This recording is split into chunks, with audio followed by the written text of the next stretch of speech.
Happy birthday, anak! Anong wish mo sa birthday mo? Ang wish ko, sana magka-tablet na ako para makapaglaro na ako ng Roblox. O sige, pag natulog ka, pagkagising mo, may tablet ka na. Talaga, Nay? Matutulog na ako! Excited na ako! Totoo nga! May tablet na ako! Happy birthday, anak! Ang bilis mo naman lumaki. Teenager ka na agad. Anong wish mo sa birthday mo? Hindi na ako mag-wish ng mga bagay, Nay. Ang wish ko lang, sana maging happy family tayo palagi. O sige, matulog ka ha. Pagkagising mo, matutupad yung wish mo. Opo, Nay. Nay? Nay? Nay? Ba't walang tao dito? Kuya?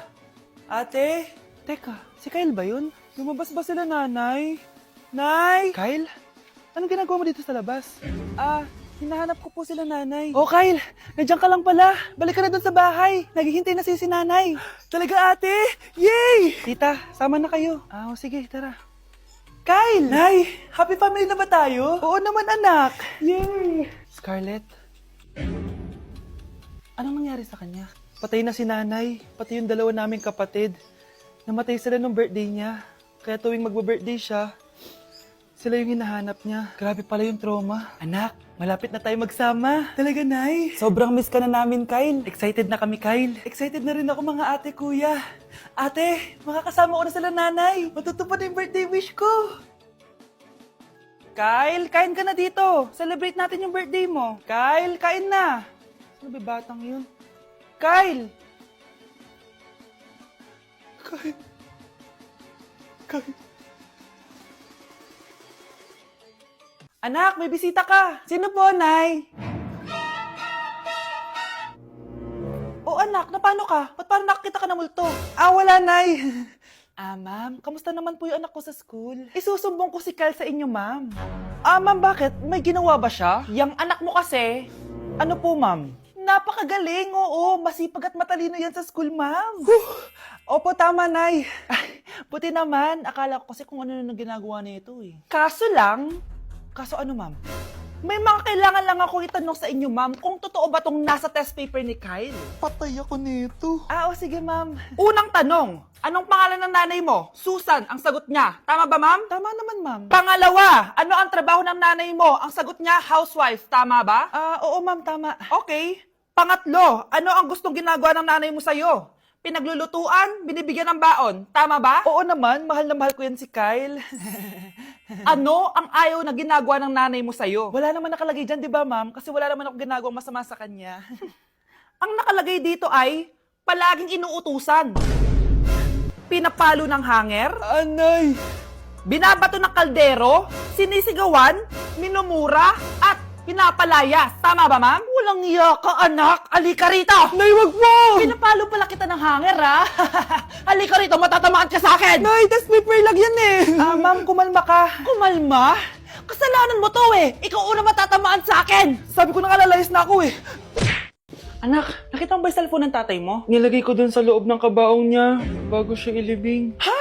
Ba't mo naman ginawa yun, anak? May mga importante laman dun. Baka sakaling buhay pa siya para matawagan niya ako. Ay, Diyos ko talaga tong batang to.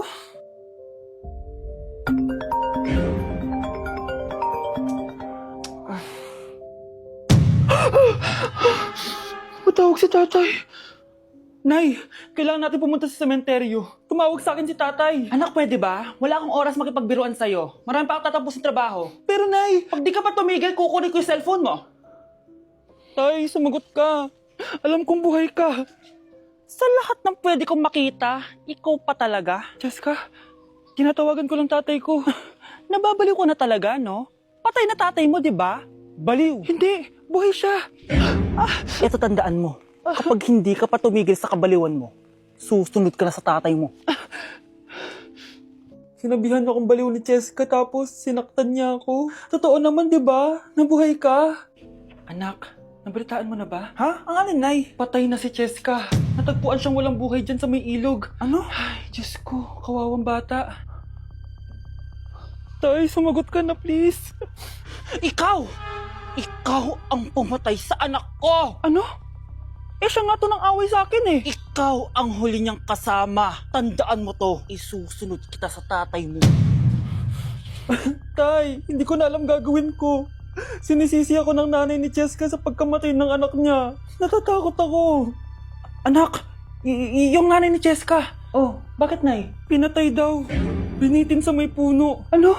Nakakatakot na dito sa barangay natin, anak. Sinong pumapatay sa kanila? Nay, may tao. Sino po sila? Magandang araw po. Ako po si Detective Jason. Ako ang may hawak sa investigation case sa pagkamatay ni Cheska at ng kanyang nanay. Bakit kayo nandito? Dahil dito.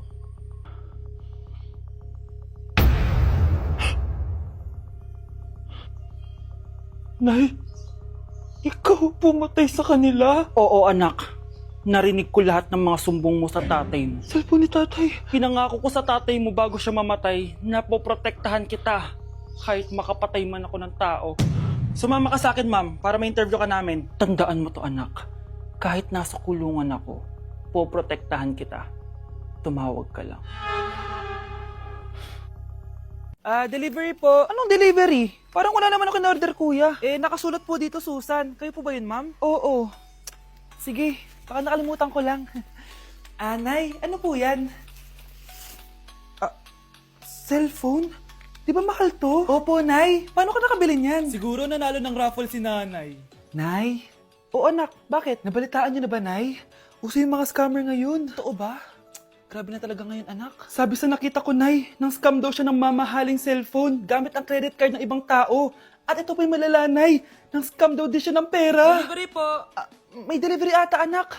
Delivery po. Ikaw na naman, kuya. Susan po ulit, ma'am. Wala naman nga ako in-order. Wala akong magagawa dyan, ma'am. Sa'yo nakapangalan eh. Sige na po, una na ako. Ano na naman laman neto? Pera?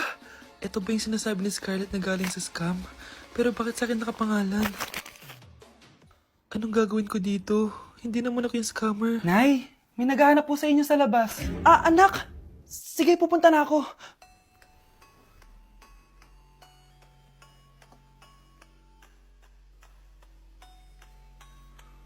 Hello po. Ano pong kailangan nila? Kayo po ba si Susan, ma'am? May natanggap po kasi akong report na kayo daw po nangi-scam. Scammer? Hindi ako scammer, Ma'am, sa'yo nakapangalan ng mga parcel. Kaya sumama ka na sa amin. Hindi nga ako scammer! Ikukulong ka na namin. Huwag niyo ko ikulong! Hindi ako scammer! Itigil niyo na yan! Hindi si nanay ang scammer. Pero nasa bahay na to, ang totoong scammer. Anak? Oh, Nay, gising ka pa? May ibibigay lang ako sa'yo. Oh, eto. Good luck to, ha? Dreamcatcher to, Nay, Oo, anak. Ang sabi nila, magsabi ka lang ng wish mo dyan, matutupad. Malay mo naman, di ba? Thank you, Nay. Dreamcatcher. Matry nga to. Sana maging top 1 ako sa klase namin. Anak! Congrats! Bakit po, Nay? Ikaw daw ang top 1 sa klase niyo! Totoo ba, Nay? Totoo nga to.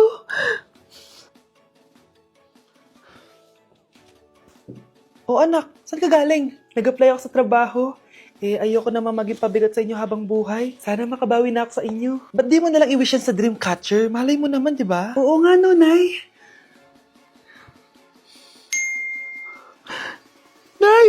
Tanggap na ako sa trabaho! Ang laki pa ng sahod ko! O, di ba? Sabi ko naman sa'yo, anak eh. Deserve mo yan. Nay, sa wakas, makakabawi na rin ako sa inyo. Bes, alam mo, ang yaman mo na.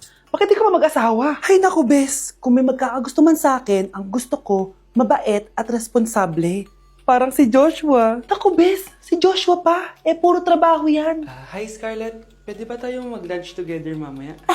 Sure, sige. Saan ba? Ayun. Yan ay simula ng love story niyo, ha? Ay, mahal. Grabe. Natupad na natin yung mga pangarap natin. May anak tayo. May malaki tayong bahay. May maayos tayong trabaho. Ay, sa wakas. Proud ako sa ating dalawa, mahal.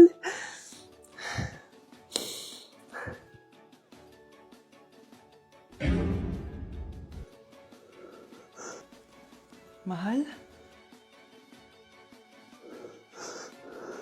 Anak ko, binili ko to para sa'yo. Bagay sa'yo to. Ang ganda, di ba? Wow, Nay, ang ganda. Parang ang feeling yan pag sinuot ko yan. Sana may ganyan din ako kagandang damit kagaya ni ate.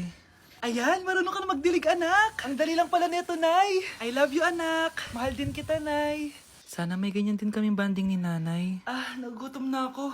Nay, may ulam pa? Ay, sorry, anak. Kinain na kasi ng ate mo yung ulam, eh. Sige, Nay. Di na po pala ako gutom. Sana pinagtitira din ako ni nanay ng ulam. Alam mo, Bes, favorite talaga ng nanay ko yung ate ko. Feel ko tuloy, ampun lang ako. Bes, what if hanapin mo yung birth certificate mo? Malay mo, ampun ka lang talaga. Asan yung birth certificate ko? Kay ate to, ah. May stage 4 cancer si ate. Oo, anak. May cancer ang ate mo. Anay! Kaya palagi nasa ate mo yung attention ko kasi ine-enjoy ko lang lahat ng oras na nabubuhay pa siya. Nay, sorry kung nagduda ako kung anak mo ba talaga ako. Ngayon, alam mo na, anak. Ano, Nay? May cancer ako? Kailan niyo balak sabihin sa akin to, ha? Anak! Kaya di ko sinasabi sa'yo kasi baka di mo kayanin. May cancer ako.